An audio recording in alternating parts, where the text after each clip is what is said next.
नमस्कार दोस्तों, आप सबका स्वागत है मेरे YouTube चैनल अविनाश चतुर्वेदी पे। मैं अविनाश उपस्थित हूँ आपके साथ, आपके समक्ष कुछ नई जानकारियों के साथ। आज हम लोग भारत में जुडिशियरी सिस्टम्स का अध्ययन करेंगे। न्यायपालिका की क्या व्यवस्था है भारत में, इसके बारे में अध्ययन करेंगे।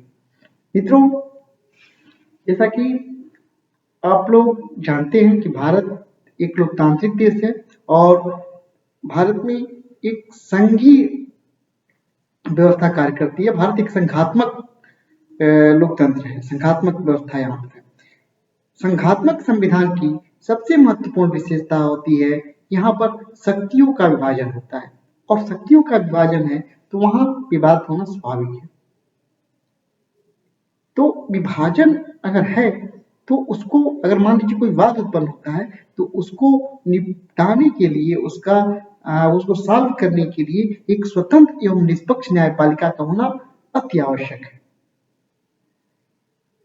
भारत में माननीय सर्वोच्च न्यायालय यह कार्य करता है। भारत में एक स्वतंत्र एवं निष्पक्ष न्यायपालिका की व्यवस्था की गई है। यहाँ न्यायपालिका के शीर्ष पर माननीय सर्वोच्च न्यायालय है। फिर प्रत्येक राज्यों में अनुच्छेद 214 के अंतर्गत प्रत्येक राज्य में एक उच्च न्यायालय का गठन किया गया है। जिला लेवल पे डिस्ट्रिक्ट न्यायालयों का गठन है, जिसमें जो सिविल और क्रिमिनल मामलों को सुनते हैं, और फिर अधीनस्थ न्यायालयों की जिला स्तर पर अधीनस्थ न्यायालयों की व्यवस्था है, मजिस्ट्रेट के न्यायालयों की व्यवस्था की गई है। तो आज जो हम अध्ययन करेंगे वो केवल माननीय सर्वोच्च न्यायालय के संदर्भ में अध्ययन करेंगे। माननीय सर्वोच्च न्यायालय के संबंध में संविधान में क्या प्रावधान है, संवैधानिक प्रावधान क्या है, उसके संबंध में न्यायिक निर्वचन क्या है, ये सारी चीजें हम लोग इस एपिसोड्स के माध्यम से हम लोग देखेंगे और समझेंगे। मित्रों,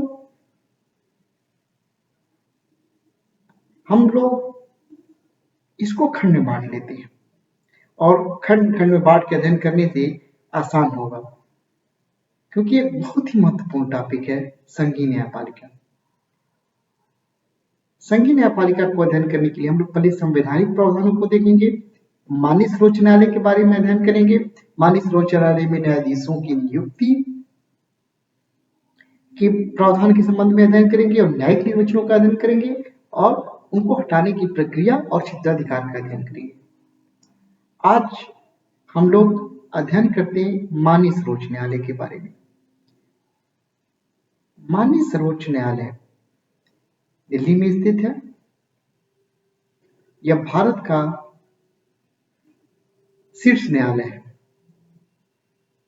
इसका गठन भारतीय संविधान के भाग 5 के अध्याय 4 के अंतर्गत किया गया है।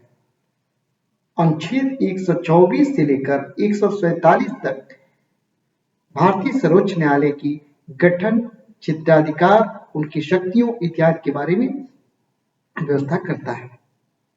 अनुच्छेद 124 से लेके 147 तक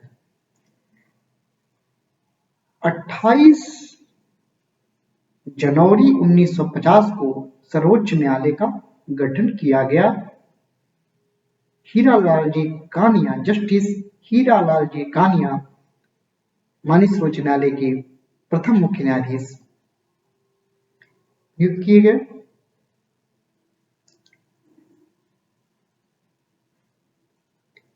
भारत शासन अधिनियम 1935 के अंतर्गत 1 अक्टूबर 1937 को एक संघीय न्यायालय की स्थापना की गई थी। भारत शासन अधिनियम में संघीय न्यायालय का उपबंध था, उसी के अनुसरण में 1 अक्टूबर 1937 को संघीय न्यायालय की स्थापना की गई।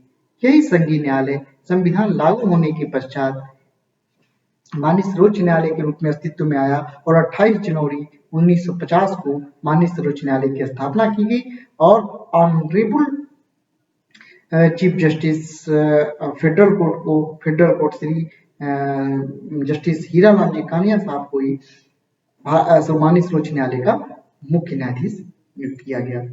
प्रश्न यह पूछा जाता है, संघीय न्यायालय के अंतिम मुख्य न्यायाधीश कौन थे? Honourable justice Hiralal J Kania. और सर्वोच्च न्यायालय के प्रथम मुख्य न्यायाधीश honourable justice Hiralal J Kania. अब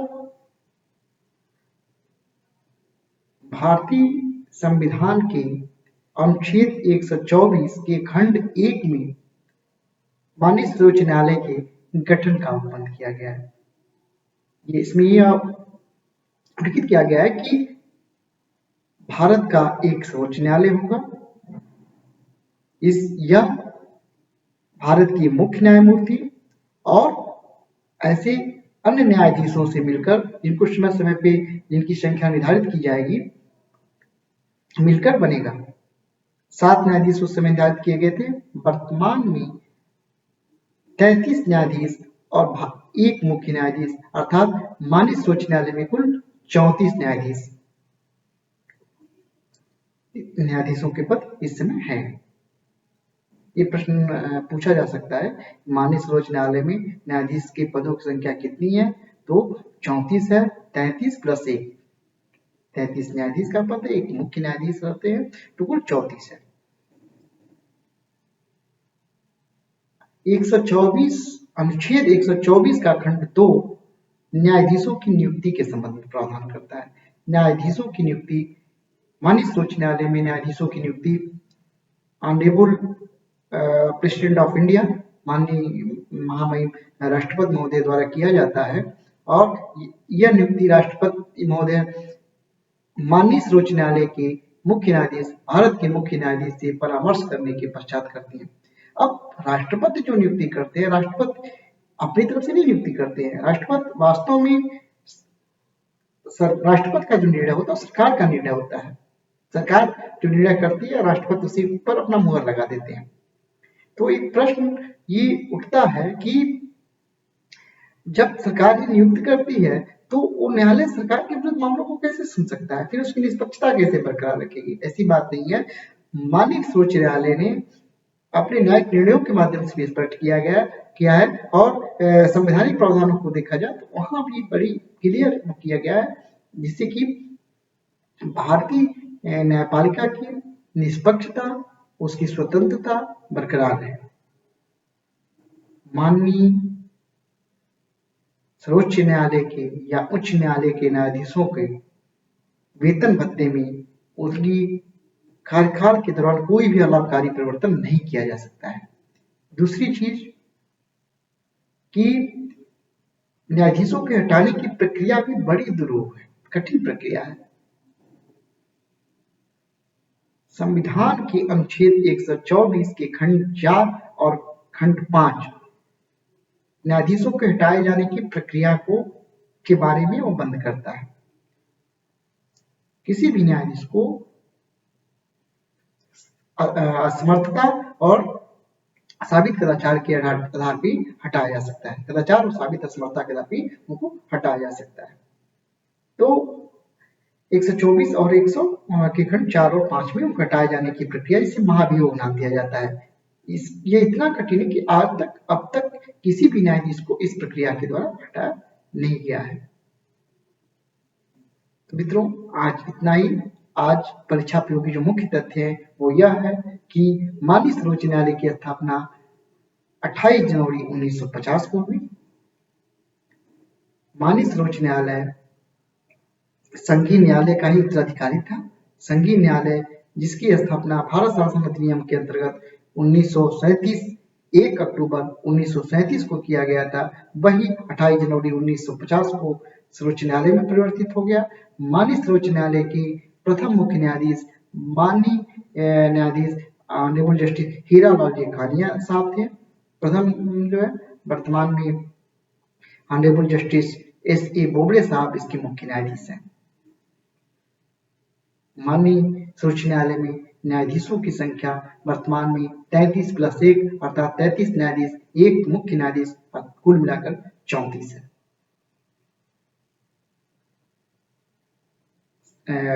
संविधान के भाग 5 के अध्याय 4 में संघीय न्यायपालिका के संबंध में माननीय सर्वोच्च न्यायालय के संबंध में व्यवस्था की गई है और अनुच्छेद 124 से 147 उसके गठन, क्षेत्राधिकार एवं अन्य जो व्यवस्था है माननीय सर्वोच्च न्यायालय से संबंधित, यह अनुच्छेद 124 से 147 में है। हम लोग आगे देखेंगे कि माननीय सर्वोच्च न्यायालय में न्यायाधीशों की नियुक्ति की प्रक्रिया क्या है, कैसे नियुक्ति होती है, उनको कैसे हटाया जाता है, न्यायपालिका की स्वतंत्रता और निष्पक्षता को बनाए रखने के लिए सरकार संविधान में क्या उपबंध है, माननीय सर्वोच्च न्यायालय ने अपने निर्णयों के माध्यम से क्या कुछ किया है इसके लिए उपाय। और हम यह भी देखेंगे कि माननीय सर्वोच्च न्यायालय ने जो अब तक की 24,000 से अधिक निर्णय दिया है माननीय सर्वोच्च न्यायालय ने, उसमें उन निर्णयों में क्या नहीं था। कुछ महत्वपूर्ण निर्णयों को हम लेकर देखेंगे, किस ढंग से माननीय सर्वोच्च न्यायालय ने भारतीय जनमानस की आकांक्षाओं पे खरा उतरा है, ये सब हम लोग देखेंगे आगे के चरणों में।